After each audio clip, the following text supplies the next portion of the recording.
Hello and welcome back to another episode of the 2020 podcast. I am your host, Dr. Harbir Sian. Thanks again for joining me here, guys. Always appreciate you tuning in and I appreciate all the support. And as always, I always ask a little favor right off the top, which is if you find some value in this episode or any other episode, please do share it. Take a screenshot, throw it up on Instagram, LinkedIn, wherever you are, and tag me. Let me know what you think, what you took away from it. Please be sure to hit like, hit subscribe, leave a review, leave a comment, all the good stuff. I really appreciate all the support. The podcast has been growing and it's been incredible. I'm truly grateful for everybody's support. Really, it's been amazing to see. And that inspires me or gives me energy, as we're going to talk about here, to continue to do more, to continue to try to bring on better guests, to give you more better content. And there's a lot of stuff that I'm doing right now, lining up some amazing guests. Honestly, I'm pretty pumped just to talk to these people, let alone to get them on video and audio to share their insights with you all who are tuning in. But as you know, if you've been listening to the podcast for a while, I now and then will do an episode where it's just me, and I call it Eye2Eye, just me to you, to share some insights, experience, knowledge, whatever it might be, lessons learned that I feel might be helpful for somebody who's listening or watching. And, they're short episodes like this one will be probably 7 or 8 minutes long, just a quick little bite-sized podcast for you guys to digest real quick. And as I touched on the word energy earlier, I call this one, I'm a bit nerdy, sciencey, and I want to call this one activation energy. All right, so the term activation energy comes really from chemistry or maybe physics. I was really bad at chemistry, but this is one term that always stuck with me. And activation energy is the minimum amount of energy that must be provided for a chemical reaction to happen, for something to happen, a change of state to happen. There's if you've seen this in chemistry or physics before, there's a very simple chart that kind of goes like this, and it goes up a little bit, and then there's like a big downward slope that shows that first, there needs to be energy to get to a certain, over the hill to a certain hump, and then the reaction can happen afterwards.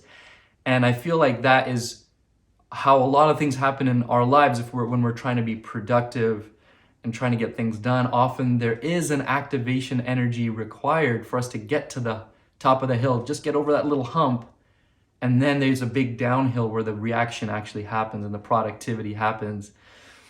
And a little while back, a few months back, I did an episode that I called the ebb and flow of productivity. And this is a similar concept. I feel like this is kind of a addendum to that, addition to that topic. In ebb and flow, I talked about how we go through slow times and fast times. And personally, I feel like it's beneficial to me to lean into those ebbs, those slow times.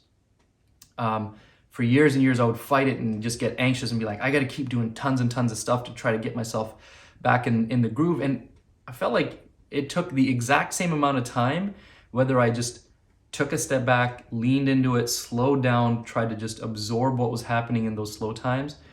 It took me the exact same amount of time to get back into the groove as if compared to if I was just grinding and trying to just keep doing things to build up to get back into a productive state. And so it was actually more beneficial to me to lean back, take it slow, understand that what I was going through, and mentally, physically, emotionally, it was better because I would still hit that stride and be productive eventually. In fact, I would be even more productive because I learned lessons in that slower period. So anyways, you can go back to that episode and listen to that ebb and flow. But activation energy, this episode's sort of related to that. So in a chemical reaction, often you need a catalyst. You need some big spark of whatever energy to get you up to that hump, to then for the reaction to happen, right? So you add an enzyme or you add a catalyst to a reaction, and then you hit the activation energy and that reaction actually happens. And sometimes in life you need that. Sometimes you have some big moment of inspiration, a person comes into your life or an event happens in your life, or you read a book or you read something and you get that catalyst, that instant sort of moment of inspiration that boom, now you're gone. That happens. But a lot of times that's not how it works. Again, in my experience, it's actually a slow climb. And that's the ebb for me. That's the ebb in that ebb and flow equation. That's the ebb. So that's that slow climb up, like maybe things haven't been as productive, or you feel like you're going through a slower period. You need to get to that activation energy. You need to get to that top of that hump so you can, boom, you can be productive again.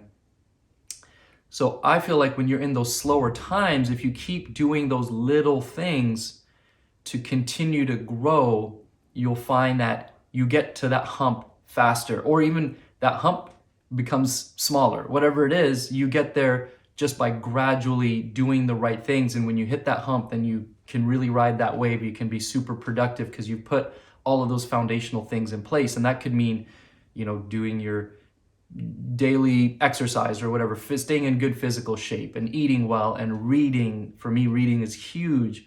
Constantly reading and absorbing information, not just reading. And I share stuff on social media. There's recently some quotes from Marcus Aurelius and other people about reading just for the sake of reading is kind of useless. Like if you're just doing it just to simply consume information on like a surface level, it's not really, that's not the type of reading I'm talking about. I'm talking about the type of reading where you are absorbing information, often reading books that are multiple books at the same time that are along the same line or in the same vein. So you're absorbing that information at a much deeper level. Then you're able to actually use that information when you hit that activation energy. So reading is key for me. Whether it's meditating can be extremely valuable. Whether it's even spending time with your family to understand your family environment and your family dynamic better. So when you do hit those productive, busy times, you're able to maintain that as well. But doing all of those things to build up that activation energy, and eventually all those things, there's this confluence of all those things that comes together, and you get that spark. You get that, okay, now you realize you've hit that hump and you're hitting your stride. And I'm reminded of this, the parable of the bamboo tree. Which I'm sure many of you have heard, and a friend recently reminded me of that, and I wanted to make sure I brought that back into the podcast here at some point. But essentially the story of the bamboo tree is, if you plant a bamboo tree, for years it feels like there's nothing. You're watering it, you're nurturing it, almost nothing is happening for years. 5 years, they say, there's almost no growth.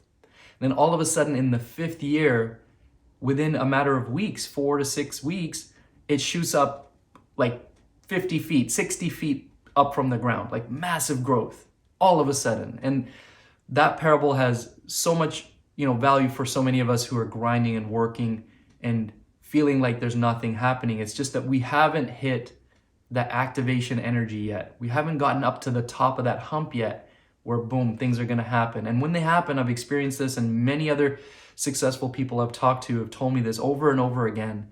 They experience this, they stick with it, they stick with it, they stick with it. And then all of a sudden there's this, it's not necessarily success, it's just things are finally happening the way that you thought they would happen. And, recently I did a podcast. I don't know exactly when this one's going to be released, but I think the last podcast I just did was with Dr. Jim Asachek from Alberta. And he talked about, if you listen to that podcast, he talked about a lag period. And that, to me, that's the activation energy period. There's a lag period where you do things, you think you're doing things for your growth, you're doing them, you keep sticking with it, and all of a sudden, boom, there's like this big wave of things are finally flowing. And so he was the most recent person to kind of say this to me when we were recording the podcast. It also reminded me of this, of that lag period, that delay between you putting in the work and things actually happening. To me, again, that's that activation energy period where you're putting the work, you're going up, eventually you hit that hill, and then you slide down that big wave of that actual reaction happening. And that goes in your professional career, professional life, your physical, like if you go to the gym, let's say you haven't been to the gym for a long time, you start working out, you're working out for weeks, and you're like, it's not a whole lot happening, but you stick with it. That work has been building up, but it hasn't shown yet, right? But if you've done it before, eventually it shows up. There's that lag, there's an activation period before you start to see the results. So anyways, I'm going to keep repeating the same thing about the importance of the activation period, that slow period where you're going to continue to grow. But there's something about that I've learned more recently, and that leaning into that ebb period, that slow period, keep doing the things that you need to do to get to that hump, to overcome that hump. And that is that you have to have confidence in yourself to get there, right? A lot of times, personally in the past, and people I've spoken to have experienced this, you feel like you've put in effort and you should have seen results by now, and then what happens? You quit. Or you say, it's not worth it. It's not working for me for some reason. But if you have the confidence in yourself, after you've done this a bunch of times throughout your life and you realize, actually, when I stuck with it, eventually it did work. Maybe it took longer than I thought. Perhaps that hump is bigger than I thought to get the activation energy, but eventually you'll get there. And the important thing for me that I want to share with you after kind of rambling about all of that activation energy is that you have to have the confidence in yourself to keep going. And after you've done it a bunch of times and you realize, every time I did this, maybe sometimes I have to stick with it longer, but every time I did this where I kind of stayed with it step by step, I leaned into it, I understood it's going to take a while, I understood that maybe I got to take a step back, I don't have to grind, I don't have to feel anxious, I'm just going to keep doing all the little things that I need to do every day to keep going and keep going. You eventually have the confidence to know that you will get over that hump. So that's what I wanted to share with you, is that when you have that confidence, self-confidence, that self-esteem in yourself, to keep doing those things at your own pace, right? Your activation energy may be a little higher than other people's for whatever reason, but you keep doing it at your own pace. You have more and more confidence in yourself that you can do these things. You can overcome those humps, even if it's going to take you a little bit of time and a little bit of effort. So again, these are thoughts. These Eye2Eye episodes are kind of me sort of riffing on these ideas that kind of roll around in my head all the time. They're coming from a place of personal growth from my perspective. I'm not sharing this saying, look, I've achieved everything. I've overcome every mountain and every hill and every activation energy hump in my life, and this is what I do. I'm sharing this as I'm doing it, right? So I hope that it has value for you guys and comes across as genuine and as organic as possible, because I'm in the process of kind of learning these things myself, but I'm sharing the things that have kind of worked more consistently for me over the years. So I hope this activation energy thought kind of connects with some of you, especially the more kind of scientific, nerdy, chemistry-minded people might appreciate it. And if you do, please do share it. More importantly, give me your feedback on these ones. I'm really interested to hear what you think. Shoot me a DM at harbirsian.od, or you can email me, Dr. Sian at highstreeteyecare.ca. I'm always really, really excited to hear everyone's feedback and learn from all of you guys as well. So stay tuned. Lots more exciting episodes coming up very, very soon. I'll see you guys in the next episode.